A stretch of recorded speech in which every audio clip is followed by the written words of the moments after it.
Alright, what's good, people?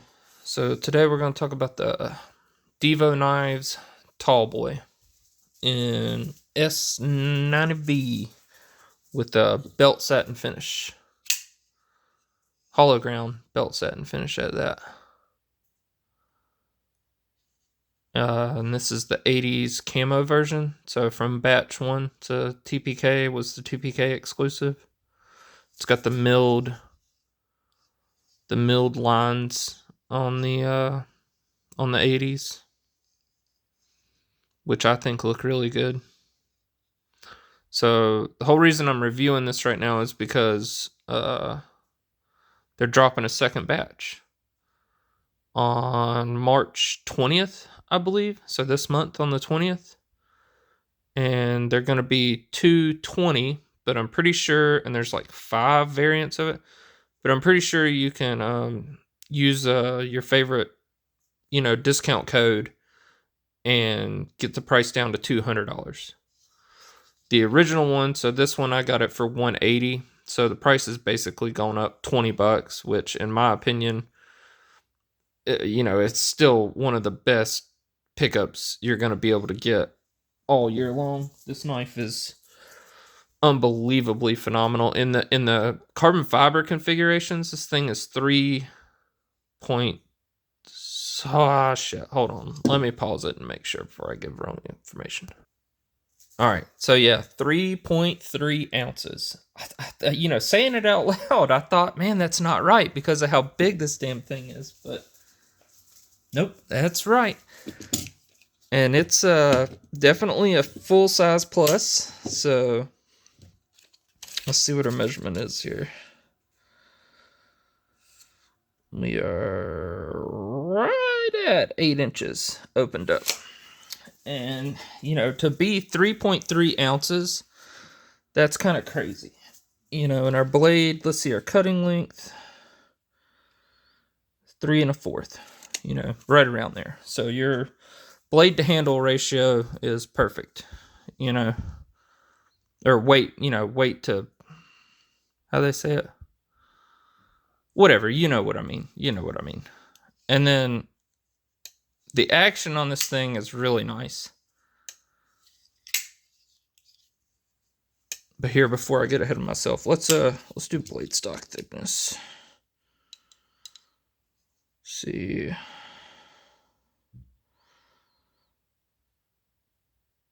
$11.45, and then on the edge, 1920. I remember it being not the sliciest thing behind the edge. It's okay. It's not fantastic. It's not terrible. 20 thousandths. Yeah. But it is a hollow grind, and it does cut well. Even though I haven't used this one all that much because, it just looks so damn good. I don't really want to use it. The action on it is phenomenal. It's not drop shut. It is a shake home, but it's very smooth.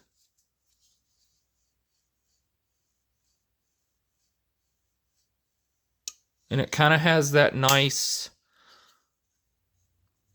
like you hear the detent ball gliding on this belt satin finish. So it has that certain noise that they make as you hear it swing closed when it's riding on that material. And then we have the nice thumb studs, which are removable. I've never removed mine. But so, the thumb flick on it is wonderful. And then, the blade cutout for the reverse flick. And the detent on this knife is freaking money. It is so money.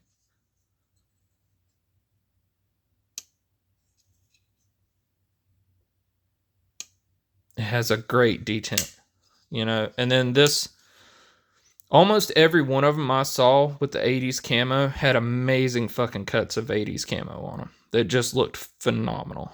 And then your lock bar access, look at that. And this thing's like, it feels like a frame lock, but it's like this inset liner on this one side. So it's almost like a liner lock in a way, but because this is way thicker up here, it feels like you're disengaging a frame lock. And then you have all this cut out right here.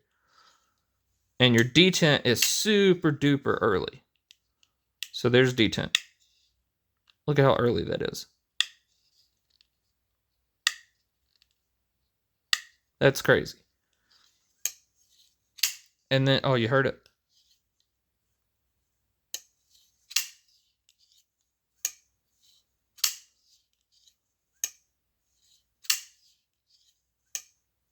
I don't know. I like that on the close.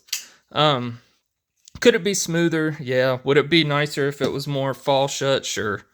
You know, but it's still great. It has this wonderful choke up spot, and then you've got this really nice effective jimping up here and out on the tip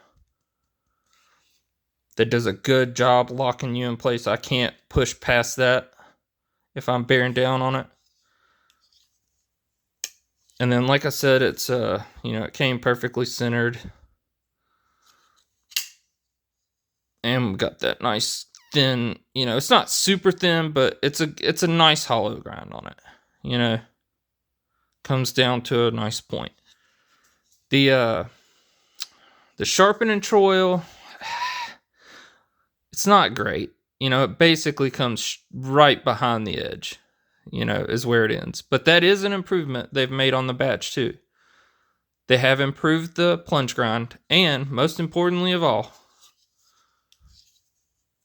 they improved the clip, because this clip is one of the poppiest clips that I have. And you can tell just because of how pointy that contact point is on it. I can show you. This is the High Grain Designs DeVille. So the newer one, you know, looks more like that on the contact point. So it's, you know, flatter, got a much bigger contact point. And this is one of the best titanium clips I've ever used right here. No questions asked. So it looks like the new one, the new clip is going to be phenomenal. And you get a wire clip in the box with it, which you did not get with this one.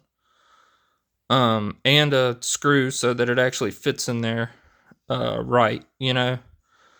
And then they're still going to have the 80's camo version, but it's not going to have these milled lines on it, which I kind of like the milled lines, but I think it looks pretty good without them too.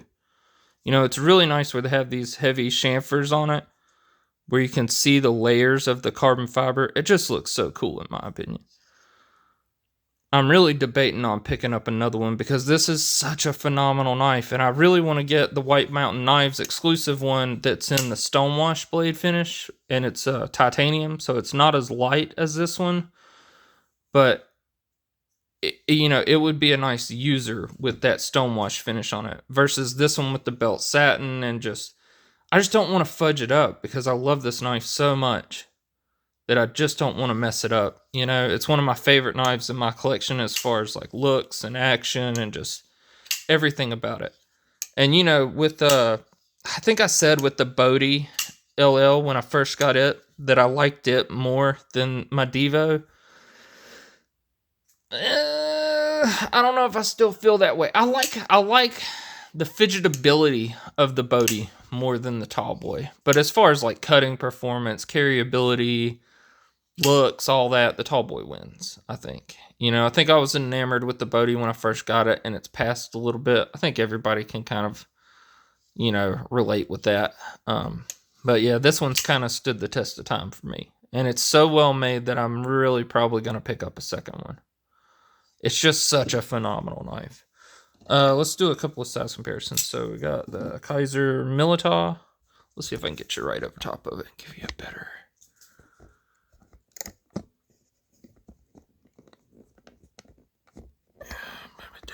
Sorry, I'm having some technical difficulties here.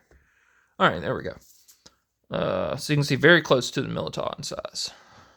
And then let's go with the Kaiser Vision. Very close again. And let's do the Vosteed top liner lock raccoon as I flub the reverse flick on it. Smaller, but not too far off. And one more just for shits and giggles, the Winterblade Co. 7 and 14C and G10. Smaller, but you can see like the choke up spot lands in a similar place. So there's some comparisons. And like I said, oh man, this is such a good knife. It's so good. And now that they've made those updates on it with the clip, you know, and the sharpening choil, which were basically the only two issues I had with this knife at all, you know, and everything else is so good about it that it was kind of easy to overlook the sharpening choil and even the clip, because I did, you know, put some cardboard under it and tried to give it some more tension so it didn't pop quite as hard.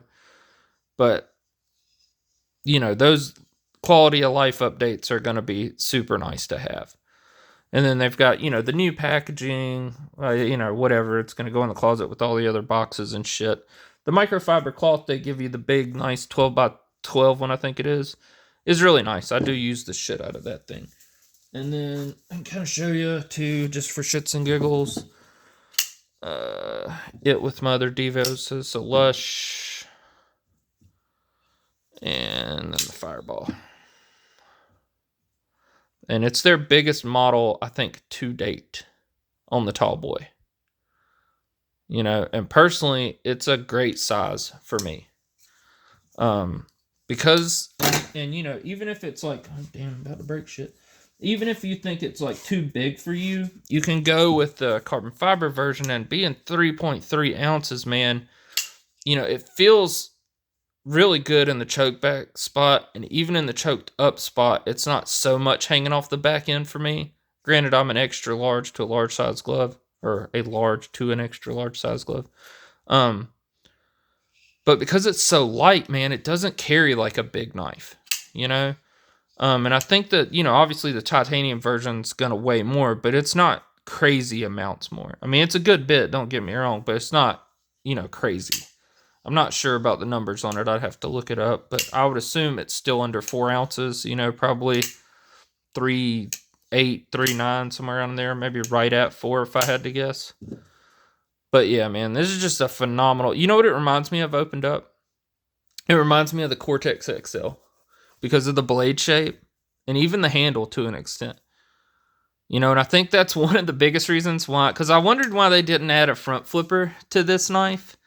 Because I think it would have completed this knife for me if it had a front flipper on it, you know, just as far as fidgetability goes. I mean, don't get me wrong, the hole and the fucking stud are amazing, and the detent on it is superb, just like all the Divos that I have.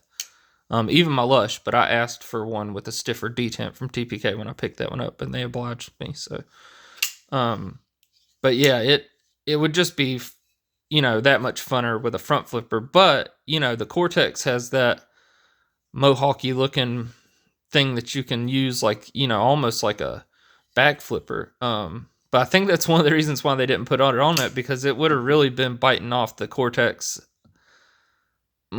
even more if they had done that, you know. And I don't know if anybody's ever made that comparison, but to me, that's just, it looks a lot like the Cortex, you know. And I think that's one of the biggest reasons why it sold so well. Not to mention the amazing carbon fiber that they did, the great fucking blade shape with the hollow grind, the belt satin finish on it, and the price. You know, these are $180. Even now, they're only going to be $200. You know, compared to everything else on the market, and s90v.